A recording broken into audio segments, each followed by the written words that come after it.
ಅವಾಚ್ಯಾತ್ಮಸ್ವರೂಪಾಯ ಶಿವಭಾವಪ್ರದಾಯಿನೇ ನಮಃ ಸದ್ಗುರುನಾಥಾಯ ಶಸ್ತಲಬ್ರಹ್ಮಮೂರ್ತಯೇ.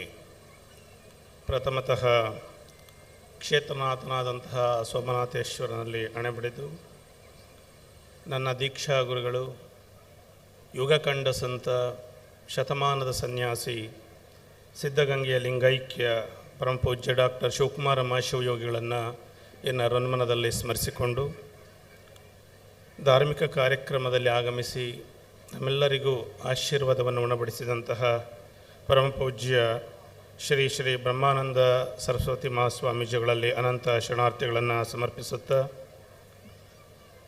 ಶ್ರೀಯುತ ಪ್ರತಾಪ್ ಸಿಂಹ ನಾಯ್ಕರವರೇ, ಅದೇ ರೀತಿ ಅದ್ಭುತವಾಗಿ ತಮ್ಮ ವಿಚಾರಧಾರೆಗಳನ್ನು ಮಂಡಿಸಿದಂತಹ ಧನಂಜಯರವರವರೇ, ವೇದಿಕೆಯ ಮೇಲಿರುವಂಥ ಎಲ್ಲ ಗಣ್ಯಮಾನ್ಯರೇ, ತಾಯಂದಿಯರೇ, ಪುಟಾಣಿ ಮಕ್ಕಳೇ, ಎಲ್ಲರಿಗೂ ಶರಣಾರ್ಥಿಗಳು.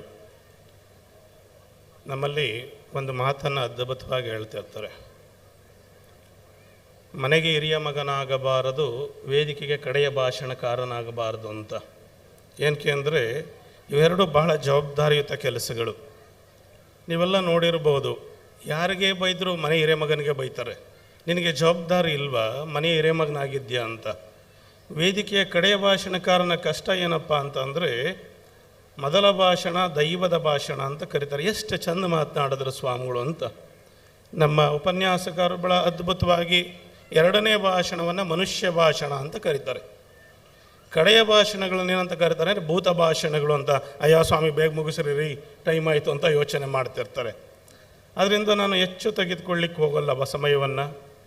ಇರುವ ಸಮಯದೊಳಗೆ ಕೆಲವು ವಿಚಾರಗಳನ್ನು ಮಂಡಿಸಿ ಚಿಂತನೆಗಳಿಗೆ ನಮ್ಮನ್ನು ಅಳವಡಿಸಿಕೊಂಡು ನಮ್ಮ ಮಾತನ್ನು ಮುಗಿಸಲಿಕ್ಕೆ ಪ್ರಯತ್ನ ಮಾಡ್ತೀನಿ.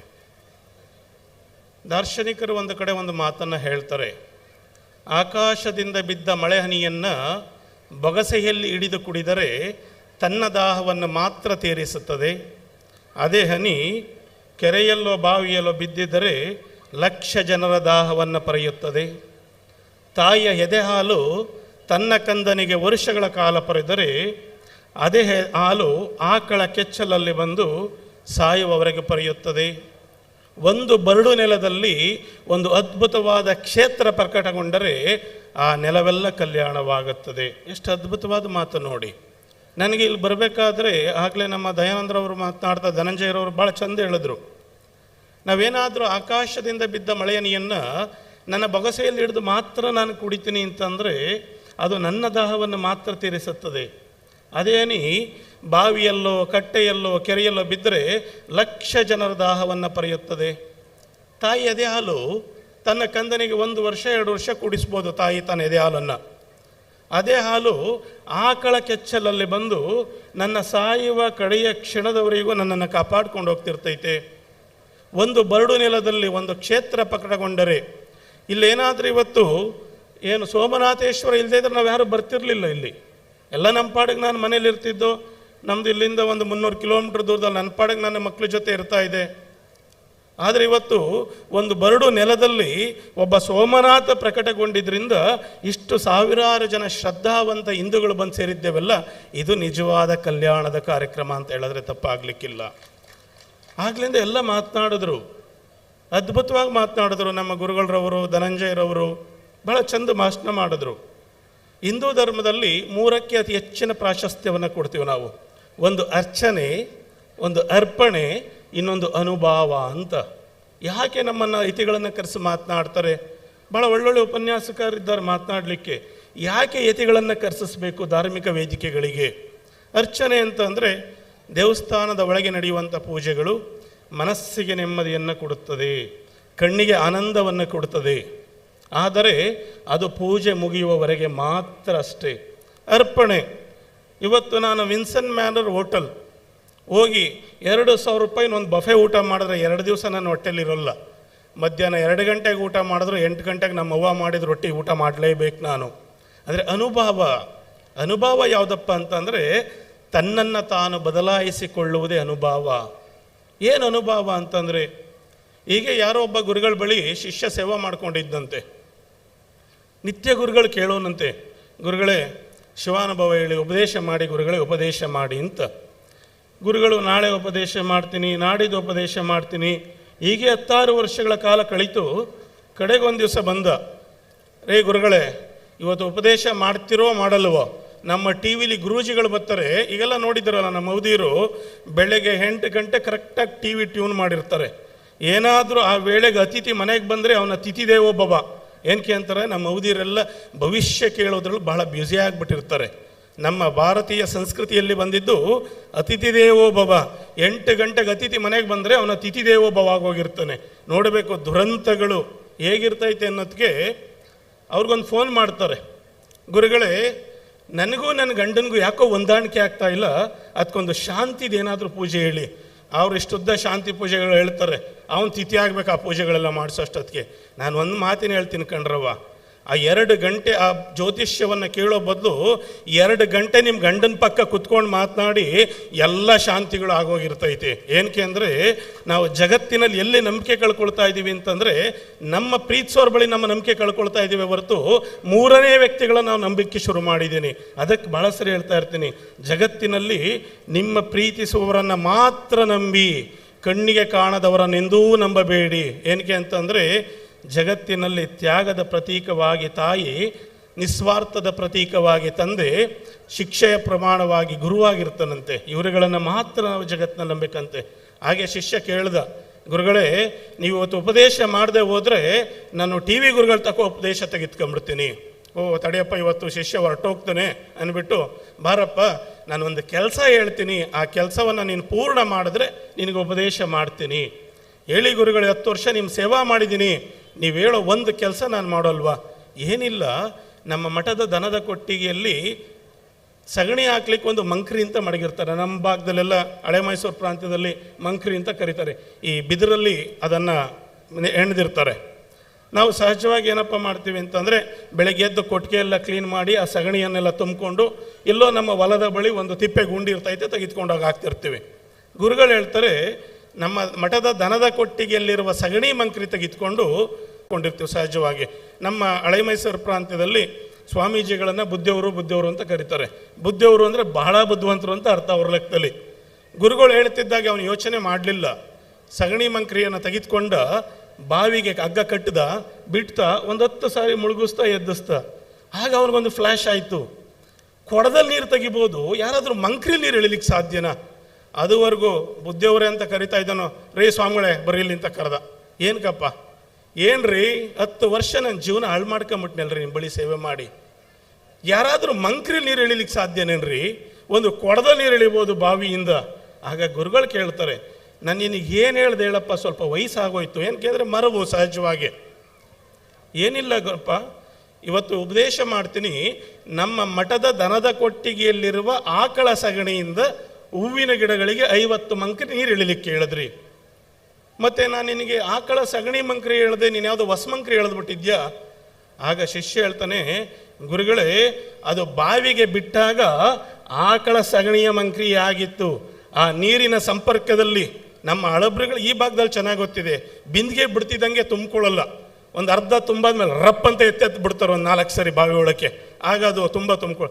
ಹಾಗೆ ಮುಳುಗ್ಸಿ ಹೆಜ್ಜಿ ಮಾಡಿದಾಗ ತನ್ನೆಲ್ಲ ಸಗಣಿ ಅಂಶ ಕಳ್ಕೊಂಬಿಟ್ಟದೆ. ಗುರುಗಳೇ, ಶಿವಾನುಭವ ಅಂದರೆ ಇಷ್ಟೇ ಮೂರ್ಖ, ನಿನ್ನೊಳಗಿರುವ ಸಗಣಿ ಆಚ್ಕೋಗ್ಬೇಕು ಮೊದಲು. ನಮ್ಮೊಳಗೆ ಸಗಣಿ ತುಂಬ್ಕೊಂಬಿಟ್ಟಿದೆ ವಿಪರೀತವಾಗಿ. ಯಾವುದು?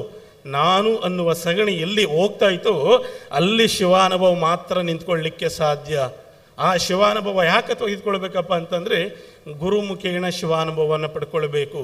ಇವತ್ತು ನಾವು ಯಾವುದರಿಂದ ಬಿದ್ದಿದ್ದೇವೆ? ಸಂಪತ್ತಿನ ವ್ಯಾಮೋಹಿಗಳಾಗಿ ಬಿದ್ದಿದ್ದೇವೆ ನಾವೆಲ್ಲ. ಇವತ್ತು ಹೇಗೆ ಬದುಕ್ತಾ ಇದ್ದೀವಪ್ಪ ಅಂತಂದರೆ ಜಗತ್ತಿನಲ್ಲಿ ಜಾಸ್ತಿ ಹೊಟ್ಟೆ ಹುರ್ಕೊಳ್ಳೋದು ಯಾವುದಕ್ಕಲ್ಲ, ನಾನು ಪಕ್ಕ ನನಗಿಂತ ಶ್ರೀಮಂತ ಆಗಿಬಿಟ್ರೆ ನಾನು ಹೊಟ್ಟೆ ಹುರ್ಕೊಳ್ಳಿಕ್ಕೆ ಶುರು ಮಾಡ್ತೀನಿ. ನನಗಿಂತ ಅವನು ಬಡವನಾಗಿದ್ದಾಗ ಭಾಳ ಖುಷಿಯಾಗಿರ್ತೀನಿ. ಆದರೆ ನಮ್ಮ ಜೀವನ ಹೇಗೆ ಹಾಳು ಮಾಡ್ಕೊಳ್ತಾ ಇದ್ದೀವಿ ಅನ್ನೋದಕ್ಕೆ ಒಂದು ಸಣ್ಣ ಕಥೆಯನ್ನು ಹೇಳಲಿಕ್ಕೆ ಇಷ್ಟಪಡ್ತೀನಿ. ನಾನು ಭಾಳ ದೇಶದಲ್ಲಿ ಕಥೆ ಹೇಳಿದ್ದೀನಿ, ಹೆಚ್ಚು ಕಮ್ಮಿ ಒಂದು 20 ದೇಶಗಳಲ್ಲಿ ನಾನು ಭಾಷಣ ಮಾಡಿದ್ದೀನಿ. 20 ದೇಶಗಳಲ್ಲೂ ಈ ಕಥೆಯನ್ನು ಭಾಳ ಸರಿ ನನಗೆ ಮನಸ್ಸಿಗೆ ಪ್ರೀತಿಯಾದದ್ದು. ಏನಕ್ಕೆ ಅಂದರೆ ಶ್ರೀಮಂತರ ಮನೆಯ ನೋಟ ಚಂದ, ಬಡವರ ಮನೆಯ ಊಟ ಚಂದ. ಏನಕ್ಕೆ ಅಂತಂದರೆ ನಾನು ಹುಟ್ಟಿದ್ದು ಕಟ್ಟ ಕಡೆಯ ಕಡು ಬಡತನದ ಕುಟುಂಬದಲ್ಲಿ. ಆದರೆ ನನ್ನ ಶಿಕ್ಷಣ ನನ್ನನ್ನು ಸುಭದ್ರನನ್ನಾಗಿ ಮಾಡಿತು. ಹೀಗೆ ಯಾರೋ ಒಬ್ಬ ಚಪ್ಪಲಿ ಹೊಲಿತಾ ಇದ್ದಂತೆ, ಚಮ್ಮಾರ. ಒಂದು ಶೆಡ್ ಹಾಕ್ಕೊಂಡಿದ್ದ. ಅವನ ಮನೆಯ ಪಕ್ಕದಲ್ಲಿ ಒಬ್ಬ ದೊಡ್ಡ ಶ್ರೀಮಂತ ಇದ್ದ. ಶ್ರೀಮಂತನ ಹೆಂಡತಿಗೆ ದಿನಾ ಒಂದು ಜಿಗುಪ್ಸೆ ಕಾಡ್ತಾ ಇತ್ತು. ಏನಕ್ಕೆ ಅಂತಂದರೆ, ನೀವು ಯಾರಾದರೂ ಶ್ರೀಮಂತರ ಮನೆಗೆ ಊಟಕ್ಕೆ ಹೋಗಿದ್ರೆ ನಿಮ್ಗೆ ಅನುಭವ ಆಗಿರ್ತೈತೆ. ಶ್ರೀಮಂತರ ಮನೆಯಲ್ಲಿ ಊಟ ಏನಪ್ಪ ಅಂತಂದರೆ, ಬೆಳಗ್ಗೆ ನಾವೆಲ್ಲ ಬೆಂಗಳೂರು ಭಾಗದಲ್ಲಿ ಅದನ್ನು ಭಾಳ ಚೆನ್ನಾಗಿ ನೋಡ್ಕೊಂಬಿಟ್ಟಿದ್ದೀವಿ. ಬೆಳಗ್ಗೆ ಏನಪ್ಪ ಅಂತಂದರೆ ಬ್ರೆಡ್ಡು ಜಾಮ್. ಬ್ರೇಕ್ಫಾಸ್ಟ್ಗೆ ಏನವ ಮಾಡಿದ್ದೆ ಅಂತ ಕೇಳಿದ್ರೆ, ಬ್ರೆಡ್ಡು ಜಾಮ್ ರೆಡಿ ಮಾಡಿದ್ದೀನಿ ಸ್ವಾಮೀಜಿ, ಏನಾದರೂ ತಿಂತೀರ ನೀವು? ನನಗೆ ಅನ್ನಿಸ್ತೈತೆ, ನಾನು ಬೇರೆನಾ ನಾಯಿ ಬೇರೆನಾ? ಏನಕ್ಕೆ ಅಂದ್ರೆ ಅದಕ್ಕೂ ಬ್ರೆಡ್ಡು ಬನ್ ಹಾಕ್ತಿರ್ತಾರೆ, ನಾವು ಓದ್ ಗೆಸ್ಟ್ಗಳಿಗೂ ಬ್ರೆಡ್ಡು ಬೆನ್ನು. ಆಯಿತು ಬಿಡವ. ಆಮೇಲೆ ಮಧ್ಯಾಹ್ನ ಊಟ ನೋಡಬೇಕು. ಏನು ಮಾಡಿದ್ದೇವ ಅಂತಂದರೆ, ತಿಳಿ ಸಾರು, ಅದೇ ರಸಮ್ ಮಾಡಿದ್ದೀವಿ ಸ್ವಾಮೀಜಿ, ರಸಮ್ಮು ಅನ್ನ ಮಾಡಿ ಇಟ್ಬಿಟ್ಟಿದ್ದೀವಿ, ನೀವು ಊಟ ಮಾಡ್ಬೋದು. ನನಗನ್ನಿಸ್ತೈತೆ, ಇಷ್ಟೊಂದು ಸೊಪ್ಪು ಸೆದೆ ಬೆಳೆಯೋ ಜನ ಒಂದು ತರಕಾರಿ ಹಾಕೊಂಡು ಅಡುಗೆ ಮಾಡಲ್ವಿಲ್ಲ. ಆ ಅಮ್ಮ ಹೆಂಡತಿ ಕೇಳಿದ್ರಂತೆ, ಶ್ರೀಮಂತನ ಹೆಂಡತಿ ಗಂಡನಿಗೆ, ನೋಡ್ರಿ ನಮ್ಮ ಮನೆಯಲ್ಲಿ 7 ತಲೆಮಾರಿಗಾಗೋಷ್ಟು ಶ್ರೀಮಂತಿಕೆ ಇದೆ, ಯಾವತ್ತೂ ನಮ್ಮ ಮನೆಯಲ್ಲಿ ಅಡುಗೆ ಗಮ್ಮನ್ಲೇಲ್ವಲ್ರಿ. ನೋಡ್ರಿ ಆ ಚಪ್ಪಲಿ ಒಲಿಯೋನ ಮನೆಯಲ್ಲಿ ನಿತ್ಯ ಒಂದೊಂದು ಅಡುಗೆ ಎಷ್ಟು ಗಮ್ಮಂತ ಬರ್ತಿರ್ತೈತೆ, ಆ ಸ್ವಾದ ನೋಡ್ರಿ. ಆಗ ಶ್ರೀಮಂತ ಹೇಳಿದಂತೆ, ಯೋಚನೆ ಮಾಡಬೇಡ ನೀನು, ನಾಳೆಯಿಂದ ನೀವು ಜೀವನ ಹೆಂಗೆ ಹಾಳು ಮಾಡಬೇಕು ಅಂತ ನಾನೇ ಹಾಳು ಮಾಡ್ತೀನಿ. ಮೊದಲೆಲ್ಲ ಚಪ್ಪಲಿ ಒಲಿಯೋನ ದಿನದ ಸಂಪಾದನೆ ಎಷ್ಟಿತ್ತಪ್ಪ ಅಂದರೆ 100 ರೂಪಾಯಿ ಸಂಪಾದನೆ ಮಾಡ್ತಿದ್ದ. ಸಂಜೆ ಹೋಗಿ ಆ 100 ರೂಪಾಯಿಗೆ ಏನು ಬೇಕು ದಿನಸಿಯನ್ನು ತಂದು ಒಳ್ಳೆ ಅಡುಗೆ ಊಟ ಮಾಡ್ಕೊಂಡು ಮಾಡ್ತಾಯಿದ್ದ. ಅವತ್ತೇನು ಮಾಡ್ದ ಶ್ರೀಮಂತ, 900 ರೂಪಾಯಿಗಳನ್ನು ತೆಗೆದುಕೊಂಡೋಗಿ ಅವನ ಮನೆಯ ವಸ್ತಿಲ ಮೇಲೆ ಇಟ್ಟು ಬಂದ್ಬಿಟ್ಟ. ಬೆಳಗ್ಗೆ ಎದ್ದು ಪಾಪ ಚಪ್ಪಲಿ ಒಲಿಯೋನ ಬಾಕ್ಲು ತೆಗೆದ, ಮನೆಯ ವಸ್ತಿಲ ಮೇಲೆ 900 ರೂಪಾಯಿ ದುಡ್ಡಿದೆ. ಆಗ ಶುರು ಮಾಡ್ದ, ಭಾಗ್ಯದ ಲಕ್ಷ್ಮೀ ಬಾರಮ್ಮ, ನಮ್ಮಮ್ಮ ನೀ ಸೌಭಾಗ್ಯದ ಲಕ್ಷ್ಮೀ ಬಾರಮ್ಮ ಅಂತ 900 ರೂಪಾಯಿ ತಗೊಂಡೋಗಿ ಪೂಜೆ ರೂಮಲ್ಲಿ ಮಡಗಿ ಅದಕ್ಕೊಂಚೂರು ಕಡ್ಡಿ ಕರ್ಪೂರ ಬೆಳಗಿ ತನ್ನ ಕೆಲಸಕ್ಕೆ ಹೋದ. ಸಂಜೆ ತನಕ ಚಪ್ಪಲಿ ಹೊಲ್ದ. ಅವತ್ತು 100 ರೂಪಾಯಿ ಸಂಪಾದನೆ ಆಯಿತು. ಮೊದಲೇನು ಮಾಡ್ತಾಯಿದ್ದ, ಆ 100 ರೂಪಾಯಿಗೆ ಹೋಗಿ ಮನೆಗೆ ಬೇಕಾಗಿದ್ದ ಸಾಮಾನು ತಂದು ಊಟ ಮಾಡ್ತಾಯಿದ್ದ. ಆದರೆ ಸಂಜೆ ಆಗ್ತಿದ್ದಂಗೆ ಅವನ ತಲೆಯಲ್ಲಿ ಬಂತು, ಮನೇಲಿ 900 ರೂಪಾಯಿ ದುಡ್ಡಿದೆ, ಇವತ್ತು 100 ರೂಪಾಯಿ ಖರ್ಚು ಮಾಡ್ದಲೇ ಹೋದರೆ ಅದು 1000 ರೂಪಾಯಿ ಆಗೋಯ್ತದೆ, ಇವತ್ತೇನೂ ತಗೊಳ್ಳೋದು ಬೇಡ, ನೀರು ಕುಡ್ಕೊಂಡು ಮನೆಗೆ ಕಂಬಿಡೋಣ ಅಂತ ಹೇಳ್ಕೊಂಡು ವಾಪಸ್ ಮನೆಗೆ ಬಂದ. ರಾತ್ರಿ 10 ಗಂಟೆಗೆ ಶ್ರೀಮಂತ ಮನೆಗೆ ಬಂದ. ಹೆಂಡತಿಯನ್ನು ಕೇಳ್ದ, ಇವತ್ತೇನಾದರೂ ಅವ್ರ ಮನೆಯಿಂದ ಗಮ್ಮಂತ ಸೌಂಡ್ ಬತ್ತಾ ಅಂತ, ಸ್ಮೆಲ್ ಬತ್ತಾ ಅಂತ. ಇಲ್ಲ ಕಣ್ರಿ, ಮನೇಲೆಲ್ಲ ಮಕ್ಕಳು ಹೇಳ್ತಾ ಇದ್ದೋ, ಇನ್ಯಾವತ್ತೂ ಅವನ ಮನೆಯಿಂದ ಗಮ್ಮನ್ನ ಸ್ಮೆಲ್ ಬರಲ್ಲ. ಏನಕ್ಕೆ ಅಂದರೆ ಇವತ್ತಿಂದ ಅವನು ಕೂಡಿಕಕ್ಕೆ ಶುರು ಮಾಡ್ಕೊಂಡವನೇ. ಆದರೆ ಭಾರತೀಯ ಸನಾತನ ಪದ್ಧತಿ ಇತ್ತೆಲ್ಲ, ಕೂಡಿಡುವ ಸಂಸ್ಕೃತಿಯಲ್ಲ, ಹಂಚಿ ತಿನ್ನುವ ಸಂಸ್ಕೃತಿ ನಮ್ಮ ಭಾರತೀಯ ಪರಂಪರೆ. ಅದನ್ನೇ ಹೇಳಿದ, ಅತಿಥಿ ದೇವೋ ಭವ ಅಂತಂತಂದರೆ, ತಾನು ತಿನ್ನುವ ತುತ್ತಿನೊಳಗೆ ಒಂದು ತುತ್ತು ಅತಿಥಿಗಳಿಗಾಗಲಿ, ಇದು ಅನ್ನವೇ ಬ್ರಹ್ಮ. ನನ್ನ ಗುರುಗಳಿದ್ದರು, ಸಿದ್ಧಗಂಗೆಯ ಮಹಾತಪಸ್ವಿ ಲಿಂಗೈಕ್ಯ ಡಾಕ್ಟರ್ ಶಿವಕುಮಾರ ಶಿವಯೋಗಿಗಳು. ಪೂಜ್ಯರಿಗೆ ಬಳಿ ನಾನು 18 ವರ್ಷ ಸೇವಾಮರಿಯಾಗಿದ್ದೆ. ನಾನು ಓದುವ ಶಿಕ್ಷಣದ ವ್ಯವಸ್ಥೆ ಎಲ್ಲ ಗುರುಗಳ ಜೊತೆಯೇ ಕಳೆದಂಥವನು. 10,000 ಮಕ್ಕಳಿದ್ದಾವೆ ಸಿದ್ಧಗಂಗಾ ಮಠದಲ್ಲಿ ಓದುವಂತಹ ಎಲ್ಲ ವರ್ಗದ ಮಕ್ಕಳು. ಪೂಜ್ಯರನ್ನು ಒಂದು ಬಾರಿ ಕೇಳಿದರು, ಗುರುಗಳೇ ನೀವು ಭಗವಂತನನ್ನು ಕಂಡಿದ್ದೀರಾ ಅಂತ. ಬಹಳ ಜನ ಗುರುಗಳು ಹೇಳ್ತಾರೆ, ಹೌದು ನಾನು ಪೂಜೆ ಮಾಡಬೇಕಾದ್ರೆ ಭಗವಂತನನ್ನು ನೋಡಿದ್ದೇನೆ, ನಾನು ಹೋಮ ಮಾಡಬೇಕಾದ್ರೆ ಭಗವಂತನನ್ನು ನೋಡಿದ್ದೇನೆ, ಅದು ಮಾಡಬೇಕಾದ್ರೆ ಇದು ಮಾಡಬೇಕಾದ್ರೆ ಅಂತ ಅವರವರ ಭಾವೋಭಿನ್ನ ರುಚಿ. ಆದರೆ ನಮ್ಮ ಗುರುಗಳು ಒಂದು ಮಾತನ್ನು ಹೇಳಿದರು, ಅದ್ಭುತವಾದ ಮಾತು. ಅದೇ ಮಾತನ್ನು ಸ್ವಾಮಿ ನಾರಾಯಣ ಗುರುಗಳು ಹೇಳಿದ್ದಾರೆ. ಬಹಳ ಜನ ಅದನ್ನು ಅರ್ಥ ಮಾಡಿಕೊಳ್ಬೇಕು. ಏನಕ್ಕೆ ಅಂತಂದರೆ, ದಕ್ಷಿಣ ಕನ್ನಡದ ಜಿಲ್ಲೆ ಇವತ್ತು ನಾವೆಲ್ಲ ಸಮಾನರಾಗಿ ಕೂತಿದ್ದೇವೆ ಅಂತಂದರೆ ಅದು ಸ್ವಾಮಿ ನಾರಾಯಣ ಗುರುಗಳು ಕೊಟ್ಟಂಥ ಎಷ್ಟೋ ಭಿಕ್ಷೆ ನಮ್ಮ ಬಳಿ ಇದೆ. ಇವತ್ತು ನಾವೆಲ್ಲ ಇಷ್ಟು ಖುಷಿಯಾಗಿ ಸಮಾನತೆಯಲ್ಲಿ ಕುಳಿತಿದ್ದೇವೆ ಅಂತಂದರೆ ಅದು ನಾರಾಯಣ ಗುರುಗಳು ಕೊಟ್ಟಂಥ ಭಿಕ್ಷೆ. ಗುರುಗಳೊಂದು ಮಾತನ್ನು ಹೇಳಿದರು, ಹೌದು ನಾನು ಭಗವಂತನನ್ನು ನೋಡಿದ್ದೇನೆ. ಎಲ್ಲಿ ಭಗವಂತನನ್ನು ನೋಡಿದ್ದೀರಿ ಅಂತ ಅಂದಾಗ ಗುರುಗಳೊಂದು ಅದ್ಭುತವಾದ ಮಾತು ಹೇಳಿದರು. ನಮ್ಮ ಮಠದಲ್ಲಿ 10,000 ಮಕ್ಕಳಿದ್ದಾರೆ. ಅವರು ಹಸಿದು ಬಂದು ಪ್ರಸಾದ ಮಾಡಿದಾಗ, ಅಂದರೆ ಊಟ ಮಾಡಿದಾಗ ಅವರ ಮುಖದಲ್ಲಿ ನಾನು ಭಗವಂತನನ್ನು ಕಂಡಿದ್ದೇನೆ. ಇವತ್ತು ನಾವು ಭಗವಂತನನ್ನು ಎಲ್ಲಿ ಕಾಣಬೇಕಪ್ಪ ಅಂತಂದರೆ ಸೇವೆಯಲ್ಲಿ ಮಾತ್ರ ಭಗವಂತನನ್ನು ಕಾಣ್ಬೋದೇ ಹೊರತು ನಾವಿಲ್ಲೆಲ್ಲೂ ಭಗವಂತನನ್ನು ಕಾಣಲಿಕ್ಕಾಗಲ್ಲ. ಇವತ್ತು ನಮ್ಮ ರಾಷ್ಟ್ರೀಯ ಸ್ವಯಂ ಸೇವಕ ಸಂಘ ಏನಿದೆಯಲ್ಲ, ಬಹಳ ಜನ ಏನೇನೋ ಹೇಳ್ಕೊಳ್ಬೋದು. ಏನಕ್ಕೆ ಅಂತಂದರೆ ನಾವೆಲ್ಲ ಸಂಘದ ಬ್ರೀಡ್ಗಳೇನೆ. ನನಗೆ ಜಯದೇವಪ್ಪನವರು ಅಂತ ನಮ್ಮ ದಕ್ಷಿಣ ಪ್ರಾಂತೀಯ ಸಂಚಾಲಕರಾಗಿದ್ದರು, ನನ್ನ ಗುರುಗಳವರು. ನನ್ನ ಶಿಕ್ಷಣವನ್ನು ಮಾಡಿದ್ದು ನಮ್ಮ ತುಮಕೂರಿನ ಸಾಧನಾ ಆಫೀಸಲ್ಲೇ. ಏನಕ್ಕೆ ಅಂತಂದರೆ ನನಗೆ RSS ಅನ್ನೋದು ಇದೆಯಲ್ಲ, ರಾಷ್ಟ್ರೀಯ ಸ್ವಯಂ ಸೇವಕ ಸಂಘ, ನನ್ನನ್ನು ಬೆಳೆಸಿದಂಥದ್ದು, ಅದರ ಕೂಸು ಅಂತ ನಾನು ಎದೆ ತಟ್ಟಿ ಎಲ್ಲ ಕಡೆ ನಾನು ಹೇಳ್ಕೊಳ್ತಾ ಇರ್ತೀನಿ. ನಮ್ಮ ಜಯದೇವಪ್ಪನವರು ಒಂದು ಮಾತನ್ನು ಯಾವಾಗಲೂ ಹೇಳ್ತಾ ಇರೋರು, ಸ್ವಾಮಿಗಳೇ ನಿಮ್ಮ ಮಠಗಳಲ್ಲಿ ನಿಮ್ಮ ಧಾರ್ಮಿಕ ಪ್ರಜ್ಞೆಯನ್ನು ಇಟ್ಟುಕೊಳ್ಳಿ. ಮಠದಿಂದ ಹೊರಬಂದಾಗ ಇಂದು ಸಮಾಜವೆಲ್ಲ ಒಂದೇ ಅನ್ನುವಂಥ ಭಾವನೆಯನ್ನು ಜಾಗೃತ ಮಾಡಿ. ಏನಕ್ಕೆ ಅಂತಂದರೆ ನಮ್ಮ ಸಮಾಜಕ್ಕಿರುವಂತಹ ಒಂದು ದೊಡ್ಡ ಕೆಟ್ಟ ವ್ಯವಸ್ಥೆ ಯಾವುದಪ್ಪ ಅಂತಂದರೆ ನಮ್ಮಲ್ಲಿರುವಂತಹ ಅಸ್ಪೃಶ್ಯ ವ್ಯವಸ್ಥೆ. ಅದನ್ನು ಚಿಂತನೆಯನ್ನು ಇಟ್ಟುಕೊಂಡು ಇವತ್ತು ನಮ್ಮ ಮಠದಲ್ಲಿ 400 ಮಕ್ಕಳು ಸಾಕಿದ್ದೇನೆ ಗುರುಗಳೇ. ಅದರಲ್ಲಿ 300 ದಲಿತ ಮಕ್ಕಳನ್ನೇ ಸಾಕಿದ್ದೇನೆ. ಏನಕ್ಕೆ ಅಂತಂದರೆ ನೊಂದವರು, ಪಂಚಮರು, ಅಸ್ಪೃಶ್ಯರು, ಕನಿಷ್ಠರು ಇವರ ಕಣ್ಣೀರನ್ನು ಒರೆಸಿದರೆ ಮಾತ್ರ ನಮ್ಮ ಹಿಂದೂ ಸಮಾಜ ದಿವ್ಯ ದೀಪ್ಯಮಾನವಾಗಿ ಬೆಳೀಲಿಕ್ಕೆ ಸಾಧ್ಯ. ಅದಕ್ಕೆ ನಾನು ಬಳಸರಿ ಹೇಳ್ತೀನಿ, ದಯವಿಟ್ಟು ನಮ್ಮ ಸಮಾಜಕ್ಕೆ, ನಮ್ಮ ಹಿಂದೂ ಧರ್ಮಕ್ಕೆ ಅಂಟಿರುವ ಕಳೆ ಯಾವುದಪ್ಪ ಅಂತಂದರೆ ನಾವು ಮಾಡಿಕೊಂಡಿರುವಂಥ ಅಸ್ಪೃಶ್ಯತೆಯನ್ನು ಮೊದಲು ನಾವು ಹೋಗಲಾಡಿಸಬೇಕು. ಹಿಂದೂ ಧರ್ಮದಲ್ಲಿರುವವರೆಲ್ಲರೂ ಅಣ್ಣ ತಮ್ಮಂದಿರೇ, ಅಕ್ಕ ತಂಗಿಯರೇ, ತಾಯಂದಿಯರೇ ಅನ್ನುವ ಭಾವನೆಯನ್ನು ಇಟ್ಕೊಳ್ಬೇಕು. ಏನಕ್ಕೆ ಅಂದರೆ ಸ್ವತಂತ್ರ ಅನ್ನೋದು ನಮಗೆ ಅಷ್ಟು ಸುಲಭವಾಗಿ ಸಿಕ್ಕಲಿಲ್ಲ. ಲಕ್ಷಾಂತರ ಜನ ತಾಯಂದಿರ ತ್ಯಾಗ ಇದೆಯಲ್ಲ, ಅವರ ತ್ಯಾಗದ ಪ್ರತೀಕವಾಗಿ ನಮಗೆ ಸ್ವತಂತ್ರ ಬಂದಿದ್ದು. ನಾನು ಭಾಳ ಸರಿ ಹೇಳ್ತಾ ಇರ್ತೀನಿ, ಭಾರತದ ರತ್ನಗರ್ಭೆ ಯಾಕಪ್ಪ ಕೆಂಪಾದ್ಲು ಅಂತಂದರೆ ಕೆಮಿಕಲ್ ಫಾರ್ಮೇಷನ್ನಿಂದ ಆಗಲಿಲ್ಲ ಈ ತಾಯಿ ಮಡಿಲು. ಲಕ್ಷಾಂತರ ಜನರ ರಕ್ತದ ಬಲಿದಾನದ ಕೋಡೆರಿದು ಈ ಮಣ್ಣು ಕೆಂಪಾಗಿದೆ ಹೊರತು ಪ್ರತಿ ಭಾರತೀಯ ಮಣ್ಣು ಯಾವ ಕಾಶ ವಿಶ್ವನಾಥನಿಗೆ ಕಮ್ಮಿ ಇಲ್ಲ, ಯಾವುದ ವೈಕುಂಠನ ಶ್ರೀನಿವಾಸಕ್ಕಿಂತಲೂ ಕಮ್ಮಿ ಇಲ್ಲ. ಅಂಥ ಪವಿತ್ರವಾದ ಮಣ್ಣು ಈ ಭಾರತಾಂಬೆಯ ಮಣ್ಣು.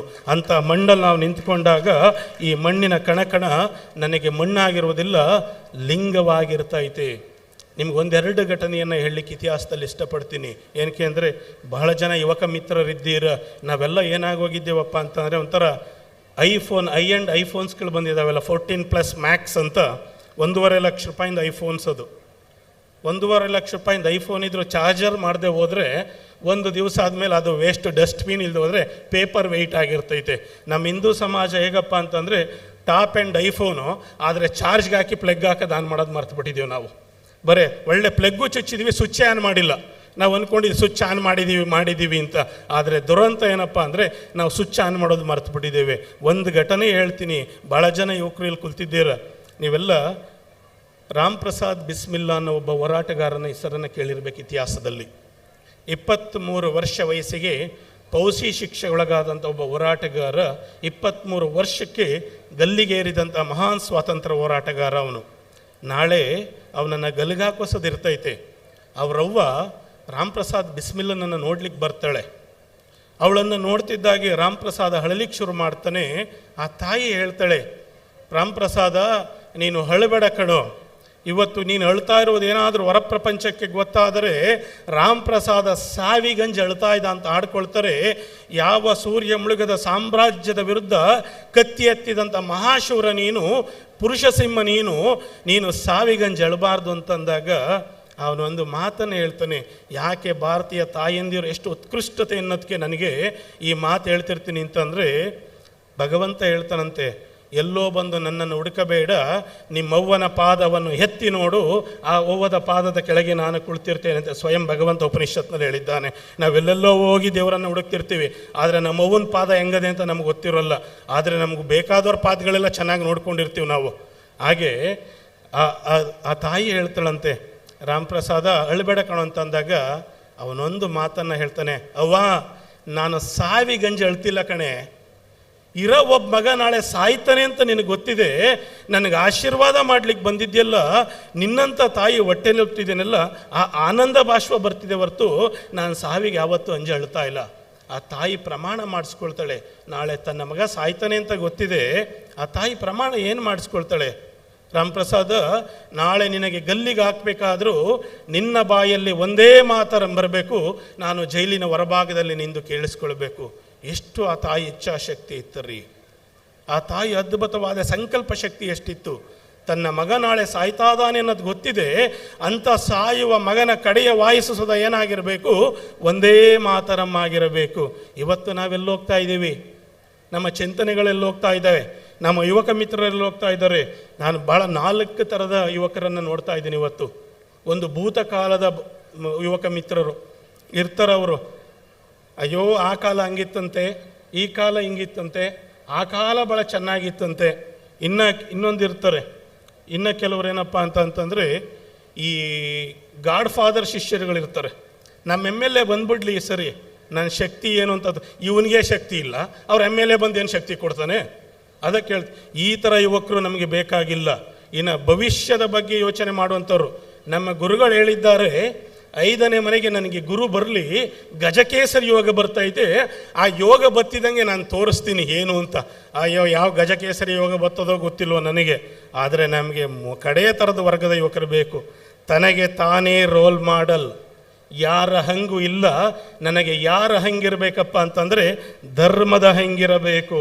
ಧರ್ಮದ ಹಂಗಿಲಲ್ಲಿ ಯಾರು ಯುವಕ ಬದುಕ್ತಿರ್ತಾನೆ ಅವನು ಮಾತ್ರ ದೇಶ ಬದಲಾವಣೆ ಮಾಡಲಿಕ್ಕೆ ಸಾಧ್ಯವೇ ಹೊರತು ಯಾರೋ ಗಾಡ್ ಫಾದರ್ ಕಟ್ಕೊಂಡು, ಯಾರೋ ಭವಿಷ್ಯವನ್ನು ಕಟ್ಕೊಂಡು ಖಂಡಿತ ದೇಶ ಬದಲಾಯಿಸಲಿಕ್ಕೆ ಸಾಧ್ಯವಿಲ್ಲ. ಯಾಕೆ ದೇವಸ್ಥಾನಗಳ ಬಳಿ ಧರ್ಮ ಜಾಗೃತಿ ಸಮಾವೇಶಗಳಾಗ್ತಾ ಇದ್ದಾವೆ ಅಂತಂತಂದರೆ, ಇಲ್ಲಿ ನಾವು ಹೋಮ ಮಾಡಿಸ್ಬೇಕು, ಅವನ ಮಾಡಿಸ್ಬೇಕು ಅಂತಲ್ಲ, ನಮ್ಮದ ಧರ್ಮದ ರಕ್ಷಣೆಯನ್ನು ಮಾಡಲಿಕ್ಕೆ ನಾವು ಏನು ಮಾಡಬೇಕು ಅನ್ನೋ ಒಂದು ಕಂಕಣ ಕಟ್ಕೊಳ್ಳಿಕ್ಕಿಂತ ಕಾರ್ಯಕ್ರಮಗಳನ್ನು ಮಾಡುವಂಥದ್ದು. ನಿಮ್ಗೊಂದು ಘಟನೆಯನ್ನು ನಾನು ಹೇಳಲಿಕ್ಕೆ ಇಷ್ಟಪಡ್ತೀನಿ.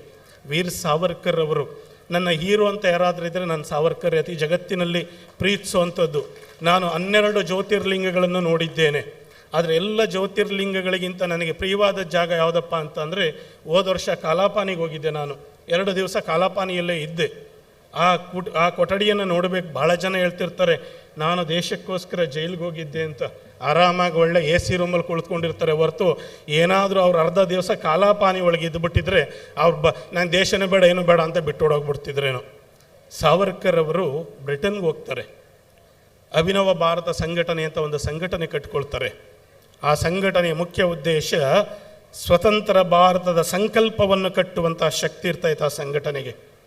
ಅಲ್ಲಿ ಏನಪ್ಪ ಮಾಡ್ತಿರ್ತಾರೆ ಅಂತಂದರೆ, ಭಾರತದಿಂದ ಓದಲಿಕ್ಕೆ ಹೋಗಿರುವಂತಹ ಬ್ರಿಟನ್ನಲ್ಲಿದ್ದಂತಹ ಮಕ್ಕಳಿಗೆ ಭಾರತೀಯತೆಯ ಅಸ್ಮಿತೆಯನ್ನು ತುಂಬುವಂಥ ಕಾರ್ಯವನ್ನು ಮಾಡ್ತಿರ್ತಾರೆ.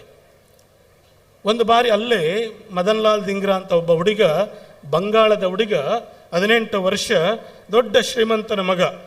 ಅವನಲ್ಲಿ ಬ್ಯಾರಿಸ್ಟರ್ ಓದ್ಲಿಕ್ಕೆ ಹೋಗಿರ್ತಾನೆ. ಅಂದರೆ ಬಹಳ ಜನ ನಮ್ಮಲ್ಲಿತ್ತು ಬ್ರಿಟನ್ನಲ್ಲಿ ಹೋಗಿ ಬ್ಯಾರಿಸ್ಟರ್ ಓದ್ಬಿಟ್ಟವ್ರೆ ಅಂತಂದ್ರೆ ಅವ್ರು ಇಂದ್ರ ಚಂದ್ರ ಅಂತ. ಅವೆಲ್ಲ ಸುಳ್ಳ್ರಿ. ಇಲ್ಲಿ ದುಡ್ಡಿರೋರು ಬ್ರಿಟನ್ಗೆ ಹೋಗ್ಬಿಟ್ಟು ಬಂದವ್ರೆ ಅಂದರೆ ಆಗಿನ ಕಾಲದಲ್ಲಿ ಏನೋ ಕಿರೀಟ ಇಟ್ಕೊಂಡವ್ರೆ ಅಂತ, ಅಷ್ಟ ಬಿಟ್ಟರೆ ಏನೇನೂ ಇರಲಿಲ್ಲ. ಮದನ್ ಲಾಲ್ ಧಿಂಗ್ರಾ ಅಲ್ಲಿ ಏನಕ್ಕೆ ಹೋಗಿರ್ತಾನಪ್ಪ ಅಂದರೆ, ಅಪ್ಪ ಮಸ್ತಾನಿಗೆ ಮಾಡಿಕ್ಕಿರ್ತಾನೆ, ಖರ್ಚು ಮಾಡ್ಲಿಕ್ಕೆ ಹೋಗಿರ್ತಾನೆ. ಅವನ ಸ್ನೇಹಿತ ಒಬ್ಬ ಇರ್ತಾನೆ, ಅವನು ಡೈಲಿ ಪಾರ್ಟಿಗೆ ಹೋಗೋದು ಮದನ್ ಲಾಲ್ ಧಿಂಗ್ರನ್ ಜೊತೆ. ಒಂದು ದಿವಸ ಸಾವರ್ಕರ್ ಅಂತ ಬಂದಿದ್ದಾರಂತೆ, ಅವರ ಭಾಷಣ ಕೇಳಕ್ಕೆ ಹೋಗೋಣ ಒಂದು ದಿವಸ ಅಂತ ಹೇಳ್ತಾನೆ. ಮದನ್ ಲಾಲ್ ಧಿಂಗ್ರಾ ನಾಳೆ ಬರ್ತೀನಿ, ನಾಡಿದ್ದು ಬರ್ತೀನಿ, ಹೀಗೆ ಕತೆ ಹೇಳ್ತಿರ್ತಾನೆ. ಕಡೆಗೆ ಒಂದು ದಿವಸ ಹೇಳ್ತಾನೆ, ನೀನೇನಾದರೂ ಇವತ್ತು ಅವ್ರ ಭಾಷಣ ಕೇಳಕ್ಕೆ ಬರದೇ ಇದ್ರೆ ನಿನ್ನ ಜೊತೆ ನಾನು ಕುಡಿಯೋಕ್ಕೆ ಬರಲ್ಲ ಅಂತ ಹೇಳ್ತಾನೆ. ಕಡೆಗೆ ಮದನ್ ಲಾಲ್ ಧಿಂಗ್ರಿಗೆ ಹೆಂಗೆ ಟೆನ್ಷನ್ ಆಯ್ತದೆ ಅಂತಂದರೆ, ನನ್ನ ಸ್ನೇಹಿತ ನನ್ನ ಜೊತೆ ಕುಡಿಯೋಕ್ಕೆ ಬರಲ್ವಲ್ಲ ಅಂತ ಅಂದ್ಕೊಂಡು ಸಾವರ್ಕರ್ ಭಾಷಣ ಕೇಳಲಿಕ್ಕೆ ಹೋಗ್ತಾನೆ. ಸಾವರ್ಕರ್ ಭಾಷಣ ಕೇಳಿದ ಮೇಲೆ ಸಾವರ್ಕರ್ ಬಳಿ ಹೋಗಿ, ನಾನು ದೇಶಕ್ಕೆ ಏನಾದರೂ ಮಾಡಬೇಕು ಅಂತ ಇದ್ದೀನಿ, ಏನಾದರೂ ಹೇಳಿ ಅಂತಂದಾಗ ಒಂದು ಮಾತನ್ನು ಸಾವರ್ಕರ್ ಹೇಳ್ತಾರೆ, ನೀನು ದೇಶಕ್ಕೋಸ್ಕರ ಹುತಾತ್ಮನಾಗಬೇಕು, ತಯಾರಿದ್ಯಾ ಅಂತ ಕೇಳ್ತಾರೆ. ಯೋಚನೆ ಮಾಡಿ ಬಂಧುಗಳೇ, ಒಂದು ದಿವಸ ನನ್ನ ಭಾಷಣ ಕೇಳಿ, ನೋಡಪ್ಪ ನಾಳೆ ದೇಶಕ್ಕೋಸ್ಕರ ನೀನು ಸಾಯಕ್ಕೆ ತಯಾರಿದ್ಯಾ ಅಂತಂದರೆ, ಸ್ವಾಮಿಗಳೇ ನಾಳೆ ಬಂದು ಹೇಳ್ತೀನಿ ಅಂತ ಫೋನ್ ಸ್ವಿಚ್ ಆಫ್ ಮಾಡ್ಕೊಂಡವನು ಇನ್ನೊಂದು ವರ್ಷ ಆದರೂ ಫೋನ್ ಎತ್ತ, 5 ವರ್ಷ ಸಿಮ್ಮೆ ಚೇಂಜ್ ಮಾಡಿಬಿಡ್ತಾನೆ, ಸಮಸ್ಯೆನೇ ಬಡೆಯ ಸ್ವಾಮಿಗಳದು ಅಂತ. ಮದನ್ ಲಾಲ್ ಧಿಂಗ್ರಾ ಹೇಳ್ತಾನೆ, ನಾನು ಹುತಾತ್ಮನಾಗಲಿಕ್ಕೆ ರೆಡಿಯಾಗಿದ್ದೀನಿ, ಏನು ಮಾಡಬೇಕು ಹೇಳಿ. ನಾಳೆ ಕರ್ಜನ್ ವ್ಯಾಲಿಗೆ ಸನ್ಮಾನ ಇದೆ, ಅವನನ್ನು ಅದೇ ವೇದಿಕೆ ಮೇಲೆ ಒಡೆದಾಕು ಅಂತ ಹೇಳ್ತಾನೆ. ಯಾರು ಕರ್ಜನ್ ವ್ಯಾಲಿ? ಭಾಳ ಜನಕ್ಕೆ ಏನಕ್ಕೆ ಅಂತಂದರೆ, ದುರಂತ ನಮ್ಮ ಪಠ್ಯಪುಸ್ತಕದಲ್ಲಿ ಇತಿಹಾಸವೇ ಇಲ್ಲ. ತಾನು ಏನು ಬೇಕು ಅದನ್ನು ಬರೆದು ಕೊಟ್ಬಿಟ್ಟಿದ್ದಾರೆ. ಜಲಿಯನ್ ವಾಲಾಬಾಗ್ ದುರಂತದ ಪಿತಾಮಹ ಲಾರ್ಡ್ ಕರ್ಜನ್ ವ್ಯಾಲಿ ಆಗಿರ್ತಾನೆ. 1,500 ಭಾರತೀಯ ಹೋರಾಟಗಾರರನ್ನು ನಿರ್ನಾಮ ಮಾಡಿದಂಥ ಸ್ಥಳದ ಅವನನ್ನು ನಿರ್ನಾಮ ಮಾಡಿದ್ಕೆ ಅವತ್ತಲ್ಲಿ ಅವನಿಗೆ ಪ್ರಶಸ್ತಿ ಪ್ರದಾನ, ನೀನಿಷ್ಟು ಜನ ಭಾರತೀಯರನ್ನು ಕೊಂದಿದ್ಯಾ ಅಂತ. ಹೋಗ್ತಾನೆ ಮದನ್ ಲಾಲ್ ಧಿಂಗ್ರಾ, ತನ್ನ ಕಿಸೆಯಲ್ಲಿದ್ದ ಪಿಸ್ತೂಲಿನಿಂದ 6 ಸುತ್ತು ಗುಂಡೊಡಿತಾನೆ. ಅಲ್ಲೇ ಕುಸಿದು ಅದೇ ವೇದಿಕೆಯ ಮೇಲೆ ಕರ್ಜನ್ ವ್ಯಾಲಿ ಪ್ರಾಣ ಬಿಡ್ತಾನೆ. ಕೈಯಲ್ಲಿ ಪಿಸ್ತೂಲ್ ಇರ್ತೈತೆ. ಬ್ರಿಟಿಷ್ ಪೊಲೀಸ್ಗಳು ಇವನನ್ನು ಹಿಡಿಲಿಕ್ಕೆ ಹೆದರ್ತಾರೆ. ಆಗ ಅವನು ಅದ್ಭುತವಾದ ಒಂದು ಮಾತು ಹೇಳ್ತಾನೆ, ಸಿಂಹ ಹಸಿದಾಗ ಮಾತ್ರ ಬೇಟೆಯಾಡುತ್ತದೆ ಹೊರತು ಕತ್ತೆ ಕಿರಬದ ರೀತಿ ಎಂದೂ ಬೇಟೆಯಾಡುವುದಿಲ್ಲ, ನಾನು ಸಿಂಹದ ರೀತಿ ಬದುಕಿರುವವನು ಅಂತ ಹೇಳಿ ಪಿಸ್ತೂಲ್ ಬಿಸಾಕ್ತಾನೆ. ಅವನಿಗೆ ನೋಡಿ, ಇತಿಹಾಸದಲ್ಲಿ ಯಾವುದೇ ನ್ಯಾಯಾಂಗದ ತೀರ್ಮಾನಗಳಿಲ್ಲದೆ ಗಲ್ಲು ಶಿಕ್ಷೆ ಆಗ್ತೈತೆ. ಬ್ರಿಟನ್ನಲ್ಲಿ ಗಲ್ಲು ಶಿಕ್ಷೆ ಆಯ್ತದೆ ಅವನಿಗೆ. ಅವನು ಹೋಗ್ಬೇಕಾದ್ರೆ ಗಲ್ಲಿಗೆ ಹೋಗ್ಬೇಕಾದ್ರೆ ಒಂದು ಹೇಳ್ತಾನೆ, ಏ ಭಾರತ ಮಾತೆ, ನನ್ನಂತಹ ದಡ್ಡ ಮಗನಿಗೆ ಜನ್ಮ ಕೊಡಬೇಡ. ನನ್ನಂತಹ ದಡ್ಡ ಮಗ ರಕ್ತ ಬಲಿದಾನಗಳಲ್ಲದೆ ಮತ್ತೇನನ್ನು ಮಾಡಲಿಕ್ಕೆ ಸಾಧ್ಯವಿಲ್ಲ. ಮತ್ತೊಂದು ಜನ್ಮ ನನಗೆ ಅವಕಾಶ ಇದ್ದರೆ ನಿನ್ನೊಟ್ಟೆಯಲ್ಲೇ ಹುಟ್ಟಿ ಬಂದು ಬ್ರಿಟಿಷರ ವಿರುದ್ಧ ಕತ್ತಿ ಎತ್ತುತ್ತೀನಿ ಅಂತ ಹೇಳ್ತಾನೆಲ್ಲ. ಇವತ್ತು ನಮ್ಮ ಮಕ್ಕಳಲ್ಲಿ ಬೇಕಾಗಿರೋದು ನಮ್ಮ ಧರ್ಮ ರಕ್ಷಣೆಗೆ ಈ ಚಿಂತನೆಗಳು ಬೇಕಾಗಿದೆ. ಏನಕ್ಕೆ ಅಂತಂದರೆ ಭಾರತೀಯರನ್ನು ನೋಡುವಂಥದ್ದು ಹೇಗಪ್ಪ ಅಂತಂದರೆ ಇವರನ್ನು ವಿಶ್ವಗುರುವಾಗಿ ನೋಡ್ತಾರೆ. ನಾನು ಸಿಯಾಲ್ಗೆ ಹೋಗಿದ್ದೆ, ಸೌತ್ ಕೊರಿಯಾದ ಸಿಯಾಲ್ಗೆ. ಅದ್ಭುತವಾದ ಸಿಟಿ. ಈ ನಮ್ಮಲ್ಲಿ ಸಂಘದಲ್ಲಿರುವಂಥವ್ರು ನಮ್ಮ MLC ಅವ್ರಿಗೆಲ್ಲ ಆಗಲಿ ಈ ಸ್ವಲ್ಪ ನಮ್ಗೆ ಅಸ್ಮಿತೆ ಜಾಸ್ತಿ, ಭಾರತೀಯ ಅಸ್ಮಿತೆ. ಯಾರೇನಾದರೂ ಅಂದ್ಕೊಳ್ಳಿ, ನಮ್ಮವ್ವ ನಮಗೆ ಪ್ರೀತಿ ಅಂತ ನಾವು ಭಾಳ ಪ್ರೀತಿಸ್ತಿರ್ತೀವಿ. ನನಗೆ ಸಿಯಲಲ್ಲಿ ಒಂದು ಬೋರ್ಡಿಂಗ್ ಪಾಸ್ ಇತ್ತು, ಸ್ವಲ್ಪ ಟೋಕಿಯೋಗೆ ಹೋಗಲಿಕ್ಕೆ. ಅಲ್ಲಿ ನಂದು ಫ್ಲೈಟ್ ಇಂಟರ್ಶಿಫ್ಟ್ ಇತ್ತು. ಅಲ್ಲಿ ಕುಳಿತುಕೊಂಡಾಗ ನಾನು ಪಕ್ಕ ಒಬ್ಬ ಸಿಯಲ್ನ ಕೊರಿಯನ್ ಪ್ರಜೆ ಕೂತ್ಕೊಂಡ. ನಾವು ಸುಮ್ಮನಿರಲ್ಲ, ಈ ಸ್ವಲ್ಪ ಈ ಸಂಘದ ಪ್ರಾಡಕ್ಟ್ಗಳು ಹೋದಾಗ ನಾವೆಲ್ಲೇ ಹೋದರೂ ನಮ್ಮ ಭಾರತೀಯತೆಯನ್ನು ಒಂದೊಂದು 2 ಸ್ಪೂನ್ ಬಿಡಿಸ್ತೀವಿ ಇರಲಿ ಅಂತ. ಅವನಿಗೆ ಕುಳಿತುಕೊಂಡು ನಾನು ಹಾಗೆ ಹೀಗೆ ಅಂತ ಎಲ್ಲ ಹೇಳ್ತಾ ಇದ್ದೆ. India create more than 2 lakhs engineers per annum, is Bangalore in more than 500 IT companies, ಹಾಗೆ ಹೀಗೆ ಅಂತೆಲ್ಲ ಹೇಳ್ತಾ ಇದೆ. ಕಡೆಗೆ ಅವನೊಂದು ಮಾತನ್ನು ಹೇಳ್ದ, I can't see made in India product, how to use yours lot of engineer your nations ಅಂತ ಹೇಳ್ದ. ನನಗೆ ಒಂದು ಸಡನ್ನಾಗಿ ಫ್ಲ್ಯಾಶ್ ಆಯಿತು. ಹೌದಲ್ವಾ, ನಮ್ಮ ಮನೆಯಲ್ಲೇ ಬಳಸುವಂಥ ಪ್ರತಿಶತ 90% electronics goods made in south Korean ಇರ್ತೈತೆ. ನೀವು ನೋಡುವಂಥ LG ಇರ್ಬೋದು, ಸ್ಯಾಮ್ಸಂಗ್ ಇರ್ಬೋದು, ಯಾವುದೇ ವಸ್ತುಗಳಾಗಿರಲಿ ಎಲ್ಲವೂ ಮೇಡ್ ಇನ್ ಸೌತ್ ಕೊರಿಯಾವೇ. ನಾನು ಹೆಮ್ಮೆಯಿಂದ ಹೇಳ್ಕೊಂಡೆ, ನಮ್ಮಲ್ಲಿ 12 ಲಕ್ಷ ಜನ ಇಂಜಿನಿಯರ್ಸ್ ಒಂದು ವರ್ಷಕ್ಕೆ ಬರ್ತಾರೆ ಅಂತ. ಆಗ ಅವನು ಮುಂದೊಂದು ವರದಿ ಹೇಳ್ದ, India create only and C grade engineers, how to use your nation ಅಂತ ಹೇಳ್ದ. ನಿಮ್ಮ ಭಾರತ ಏನಪ್ಪ ಕ್ರಿಯೇಟ್ ಮಾಡ್ತಿದೆ ಅಂತಂದರೆ, ಅಮೇರಿಕಾದಲ್ಲಿ ಕೂತ್ಕೊಂಡು ಮಿಡ್ನೈಟ್ 2 ಗಂಟೆಗೆ ಒಂದು ಕಾಲ್ ಮಾಡ್ತಾನೆ, ನಂದು ಯಾಕೋ ಬ್ಯಾಂಕ್ ಎರರ್ ಆಗ್ತಿದೆ, ಸಾಫ್ಟ್ವೇರ್ ಚೆಕ್ ಮಾಡಿ ಹೇಳಿ ಅಂತ ಹೇಳ್ತಾನೆ. ಅವನು ಮುಂದುವರೆದು ಹೇಳ್ದ, ಅವನು ಭಾರತವನ್ನು ಎಷ್ಟು ಪ್ರೀತಿಸ್ತಿದ್ದ ಅನ್ನೋದಕ್ಕೆ, ಇನ್ ಯುವರ್ ಇಂಡಿಯಾ, ನಿಮ್ಮ ಭಾರತ 100 ವರ್ಷಗಳ ಹಿಂದೆ ಹೇಗಿತ್ತಪ್ಪ ಅಂತಂದರೆ ಇಡೀ ವಿಶ್ವಕ್ಕೆ ಅನ್ನ ಕೊಡುವ ದೇಶವಾಗಿತ್ತು, ಇಡೀ ಪ್ರಪಂಚಕ್ಕೆ ಚಿನ್ನ ಕೊಡುವ ದೇಶವಾಗಿತ್ತು, ಇಡೀ ಪ್ರಪಂಚಕ್ಕೆ ಜ್ಞಾನ ಕೊಡುವ ದೇಶವಾಗಿತ್ತು. ಆದರೆ ದುರಂತ, ನಿಮ್ಮ ನೀವು ಕಳ್ಕೊಂಡ್ರಿ. ಇವತ್ತು ನೀವು ಅವತ್ತು ಅವರು ನಿಮ್ಮ ನೇರವಾಗಿ ಆಳಿದ್ರು ಪಾಶ್ಚಾತ್ಯರು, ಈಗ ನಿಮ್ಮ ಮಕ್ಕಳುಗಳನ್ನು ಆಳ್ತಾ ಇದ್ದಾರೆ, ಅಷ್ಟೇ ವ್ಯತ್ಯಾಸ, ಇನ್ನೇನು ಇಲ್ಲ ಅಂತಂದರು. ಅದಕ್ಕೆ ನಾನು ಭಾಳ ಸರಿ ಹೇಳ್ತಾ ಇರ್ತೀನಿ, ದಯವಿಟ್ಟು ಮಕ್ಕಳಿಗೆ ಭಾರತೀಯ ಸನಾತನ ಸಂಸ್ಕೃತಿಯನ್ನು ಕಳಿಸಿ, ಭಾರತೀಯ ಇತಿಹಾಸವನ್ನು ಕಲಿಸಿ. ಮೆಕಾಲೆ 1834 ಬ್ರಿಟಿಷ್ ಪಾರ್ಲಿಮೆಂಟಲ್ಲಿ ಒಂದು ಮಾತನ್ನು ಹೇಳ್ತಾನೆ, ಭಾರತೀಯರನ್ನು ಇನ್ನು 1000 ವರ್ಷಗಳಾದರೂ ನಾವು ಗೆಲ್ಲಕ್ಕೆ ಸಾಧ್ಯವಿಲ್ಲ. ಏನಕ್ಕೆ ಅಂತಂದರೆ, ಇಡೀ ಭಾರತವನ್ನು ನಾನು ಸುತ್ತಿದ್ದೇನೆ, ಎಲ್ಲಿಯೂ ಅಶಿಕ್ಷಿತರಿಲ್ಲ, ಅನಾಗರಿಕರಿಲ್ಲ, ಕಳ್ಳರಿಲ್ಲ, ಮೋಸಗಾರರಿಲ್ಲ. ಏನಕ್ಕೆ ಅಂತಂದರೆ ಭಾರತೀಯ ಗುರುಕುಲ ಶಿಕ್ಷಣ ಮೌಲ್ಯಾಧಾರಿತ ಶಿಕ್ಷಣವನ್ನು ಕೊಡ್ತಿದೆ ಹೊರತು ಪರ್ಸೆಂಟೇಜ್ ಎಜುಕೇಷನ್ ಅಲ್ಲ, ಪರ್ಸನಾಲಿಟಿ ಎಜುಕೇಷನನ್ನು ಕೊಡ್ತಿದೆ. ಅವರನ್ನೇನಾದರೂ ನಾವು ಹಾಳು ಮಾಡಬೇಕು ಅಂತಂದರೆ ನಮ್ಮ ಬ್ರಿಟಿಷ್ ಶಿಕ್ಷಣ ಪದ್ಧತಿಯನ್ನು ತಗೊಂಡು ಏರಿದ್ರೆ ಸಾಕು, ಅವರೇ ಹಾಳಾಗ್ಬಿಡ್ತಾರೆ, ಇನ್ನೇನು ಹಾಳಾಗೋದು ಬೇಡ. ಏನಕ್ಕೆ ಅಂದರೆ ನಮ್ಮಲ್ಲಿ ಬಹಳ ಜನಕ್ಕೆ ಇಂಗ್ಲೀಷ್ ವ್ಯಾಮೋಹ, ನನಗೂ ಭಯಂಕರ ಇಂಗ್ಲೀಷ್ ವ್ಯಾಮೋಹ ಇತ್ತು. ಆದರೆ ನಾನು ಪ್ರಥಮ ಪ್ರವಾಸ ಫ್ರಾನ್ಸ್ಗೆ ಹೋದೆ. ಫ್ರಾನ್ಸಲ್ಲಿ ನಾನು ಇಂಗ್ಲೀಷ್ ಮಾತನಾಡ್ತಿದ್ದಂಗೆ ನನ್ನ ಒಂಥರ ವಿಲನ್ ಥರ ನೋಡ್ಲಿಕ್ಕೆ ಶುರು ಮಾಡಿಬಿಟ್ರೆ ಆ ದೇಶದಲ್ಲಿ. ಅಲ್ಲಿಂದ ಜರ್ಮನ್ಗೆ ಹೋದೆ, ಇಟಲಿಗೆ ಹೋದೆ, ಎಲ್ಲೂ ಇಂಗ್ಲೀಷ್ ಮಾತನಾಡ್ತಾ ಇಲ್ಲ. ಆಮೇಲೆ ಅನ್ನಿಸ್ತು, ನಾವು ಪೆದ್ರು ನಮ್ಮವ್ವ ನವ್ವ ಅಂತ ಕರೆದಲೆ ಪಕ್ಕದ ಮನೆಯವ್ಳು ನವ್ವ ಅಂತ ಕರೆಯೋಕ್ಕೆ ಶುರು ಆಗ್ಬಿಟ್ಟು ಸಮಸ್ಯೆ ಶುರುವಾಗದೆ. ಅದಕ್ಕೆ ನಾನು ಭಾಳ ಸರಿ ಹೇಳ್ತೀನಿ, ಭಾಷೆಯನ್ನು ಪ್ರೀತಿಸಿ. ಈಗ ನೀವು ತುಳು ನಿಮ್ಮ ಮಾತೃಭಾಷೆ, ಭಾಷೆಯನ್ನು ಪ್ರೀತಿಸಿ. ಏನಕ್ಕೆ ಅಂತ ಅಂದರೆ ನಮ್ಮ ಭಾಷೆಯನ್ನು, ನಮ್ಮ ಧರ್ಮವನ್ನು ನಾವು ಪ್ರೀತಿಸ್ತಾ ಇದ್ದರೆ ಪಕ್ಕದ ಮನೆಯವ್ರು ಯಾರು ಬಂದು ನಮ್ಮ ಧರ್ಮವನ್ನು, ನಮ್ಮ ಭಾಷೆಯನ್ನು ಪ್ರೀತಿಸೋಲ್ಲ. ಅದಕ್ಕೆ ಭಾಳ ಸರಿ ನಾನು ಹೇಳ್ತಾ ಇರ್ತೀನಿ, ನಮ್ಮ ಧರ್ಮವನ್ನು ಪ್ರೀತಿಸಿ. ದಯವಿಟ್ಟು ಧರ್ಮದ ಬಗ್ಗೆ ಕೆಟ್ಟದಾಗ ಮಾತನಾಡಬೇಡಿ. ಎಲ್ಲೋ ಉಳುಕುಗಳು ಇರ್ತೈತೆ, ನಾವು ತಪ್ಪುಗಳನ್ನೇ ಆಗೋಲ್ಲ ಅಂತ ನಾವು ಒಪ್ಕೊಳ್ಳಲ್ಲ. ಆ ಸಣ್ಣ ತಪ್ಪುಗಳನ್ನು ಹಿಡಿದು ಇಡೀ ಧರ್ಮವನ್ನು ನಿಂದನೆ ಮಾಡಲಿಕ್ಕೆ ಹೋಗಬೇಡಿ. ಏನಕ್ಕೆ ಅಂತಂದರೆ ಜಗತ್ತಿನಲ್ಲಿ ಪ್ರಶ್ನೆ ಮಾಡುವಂಥ ಧರ್ಮ ಯಾವುದಾದ್ರೂ ಇದ್ದರೆ ಅದು ನನ್ನ ಹಿಂದೂ ಧರ್ಮದಲ್ಲಿ ಮಾತ್ರ ಬಂತು. ಇವತ್ತು ನೀವೇನಾದರೂ ಕ್ರಿಶ್ಚಿಯನ್ ಧರ್ಮ ಅಂತಂದರೆ ಎಷ್ಟು ಜನದ ಹೆಸರು ಹೇಳಲಿಕ್ಕಾಗ್ತದ್ರಿ? ಎಷ್ಟು ಜನದ ಹೆಸರು ಹೇಳ್ತೀರಾ? ಮುಸಲ್ಮಾನ್ ಧರ್ಮ ಅಂತಂತಂದರೆ ಒಬ್ಬರ ಹೆಸರು ಹೇಳ್ಬೋದು ಅಷ್ಟೇ. ಆದರೆ ಹಿಂದೂ ಧರ್ಮ ಅಂತಂದರೆ ಶತಮಾನಗಳಿಗೂ ಸಂತರು ಬಂದಂಥ ಧರ್ಮ. ತಪ್ಪಲೆಯನ್ನು ಉಜ್ಜಿ ಬಂಗಾರವನ್ನಾಗಿ ಮಾಡಿದ ಧರ್ಮ ನನ್ನ ಹಿಂದೂ ಧರ್ಮ. ಲೆಕ್ಕ ಹಾಕೊಳ್ಳಿ, ಶಂಕರ ಭಗವತ್ಪಾದರಿಂದ ಹಿಡಿದು ನಮ್ಮ ಗುರುಗಳಾದಂತಹ ಸಿದ್ಧಗಂಗೆಯ ಶಿವಕುಮಾರ ಮಹಾಶಿವಗಳು ಇರ್ಬೋದು, ನಾರಾಯಣ ಗುರುಗಳಿರ್ಬೋದು, ಕನಕರಿರ್ಬೋದು, ಕಬೀರ್ ಇರ್ಬೋದು, ಪುರಂದರ್ ಇರ್ಬೋದು, ಬಸವಣ್ಣ ಇರ್ಬೋದು, ಮಾಧ್ವರಿರ್ಬೋದು, ಶಂಕರ ಭಗವತ್ಪಾದಿರಿರ್ಬೋದು, ಶತಶತಮಾನಕ್ಕೂ ಸಂತರನ್ನು ಕೊಟ್ಟಂಥ ಮಹಾಧರ್ಮ ಕಾಲಮಾನದ ಕೊಳೆಯಲ್ಲಿದ್ದಂಥ ಎಲ್ಲ ಕಳೆಗಳನ್ನು ಕಿತ್ತೊಗೆದು ಪವಿತ್ರವಾದ ಧರ್ಮವನ್ನು ಕೊಟ್ಟಂಥ ಧರ್ಮ ಯಾವುದಾದ್ರೂ ಇದ್ದರೆ ಅದು ನನ್ನ ಧರ್ಮ, ಹಿಂದೂ ಧರ್ಮ. ಅದಕ್ಕೆ ನಾನು ಯೋಗ ಮಿತ್ರರು ಹೇಳೋದಿಷ್ಟೇ, ಇವತ್ತು ಸೋಮನಾಥನ ಗುಡಿಯೊಳಗೆ ನಾವು ಸಂಕಲ್ಪ ಮಾಡಿಕೊಳ್ಬೇಕಾಗಿದ್ದು ಏನಪ್ಪ ಅಂತಂದರೆ, ನಮ್ಮಲ್ಲಿ ಸ್ವತಂತ್ರ ಬಂದ ನಂತರ ಮೊದಲ ಜ್ಯೋತಿರ್ಲಿಂಗ ಪುನರುತ್ಥಾನವಾಗಿದ್ದು ಗುಜರಾತಿನ ಸೋಮನಾಥ. ಇವತ್ತು ಈ ಸೋಮನಾಥದಿಂದ ನನ್ನೊಳಗಿರುವ ಕಳೆಗಳನ್ನೆಲ್ಲ ಕಿತ್ತೊಗೆದು ನನ್ನೊಳಗಿರುವ ಹೊಸ ಒಳೆಯನ್ನು, ವಿಜ್ಞಾನದ ಒಳೆಯನ್ನು, ಧರ್ಮದ ಒಳೆಯನ್ನು ಜಾಗೃತಿಗೊಳಿಸ್ತೀನಿ ಅಂತ ಇವತ್ತು ಸೋಮನಾಥನ ಮುಂದೆ ನಾವು ಪ್ರತಿಜ್ಞೆ ಮಾಡಿದ್ರೆ ನಿಜವಾದ ಧರ್ಮ ಚಿಂತನ ಸಭೆ ಆಗ್ತೈತೆ. ಅಂತಹ ಚಿಂತನೆಗಳನ್ನಿಲ್ಲಾಗಲಿ. ನಾನು ಭಾಳ ಸರಿ ಹೇಳ್ತಾ ಇರ್ತೀನಿ, ಮಂದಿರಗಳನ್ನು ಕಟ್ಟುತ್ತೇನೆ ನಾನು ಸಮಾನತೆ ಎಂಬ ತಳಹದಿಯ ಮೇಲೆ, ಪ್ರೀತಿ ಎಂಬ ತಳಹದಿಯ ಮೇಲೆ, ಭಾತೃತ್ವವೆಂಬ ತಳಹದಿಯ ಮೇಲೆ, ಸೋದರತೆ ಎಂಬ ತಳಹದಿಯ ಮೇಲೆ. ದೇವಸ್ಥಾನಗಳಿಗೆ 4 ತಳಪಾಯಗಳಿದ್ದಾವೆ. ಆ ತಳಪಾಯಗಳು ಬರೀ ಕಲ್ಲಿನಿಂದ, ಮಣ್ಣಿನಿಂದ, ಸಿಮೆಂಟಿಂದ ಹಾಕೋದು ಬೇಡಿ. ನಮ್ಮ ಹಿಂದೂ ಧರ್ಮದಲ್ಲಿರುವ ಪ್ರೀತಿಯಿಂದ ಒಂದು ತಳಪಾಯವನ್ನು ಮೆಟ್ಟೋಣ. ನಾವೆಲ್ಲರೂ ಸಮಾನರು ಅನ್ನುವ ಒಂದು ತಳಪಾಯವನ್ನು ಕಟ್ಟೋಣ. ನಾವೆಲ್ಲರೂ ಅಣ್ಣ ತಮ್ಮಂದಿರು ಅನ್ನುವ ಒಂದೊಂದು ತಳಪಾದಿಯನ್ನು ಕಟ್ಟೋಣ. ಆಗ ನೋಡಿ ಆ ಗುಡಿಯನ್ನು ಯಾವ ಗಜನಿಗಳು ಅಳ್ಳಾಡಿಸ್ಲಿಕ್ಕಾಗಲ್ಲ, ಯಾವ ಗೋರಿಗಳು ಅಳ್ಳಾಡಿಸ್ಲಿಕ್ಕಾಗಲ್ಲ.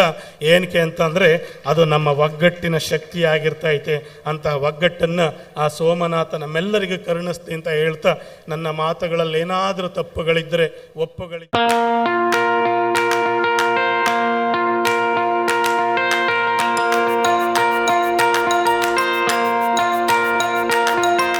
Dr. M.V. Shetty Institutions, Mangaluru, empowering dreams and achieving greatness since 1985.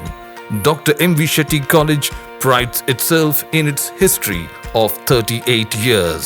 It undertook path-breaking initiatives in Indian higher education with the introduction of innovative and modern curricula, insistence on academic discipline, imparting of holistic education, and adoption of global higher education practices with the support of creative and dedicated staff.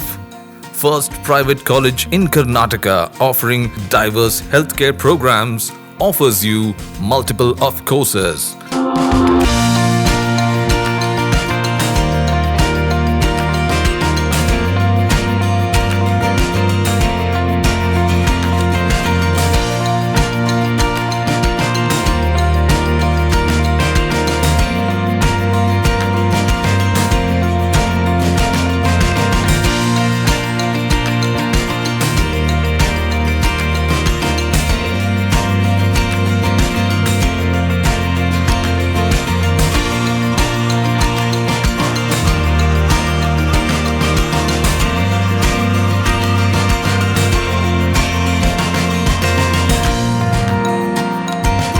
Dr. M.V. Shetty Institutions is a nurturing ground for an individual's holistic development to make effective contribution to the society in a dynamic environment.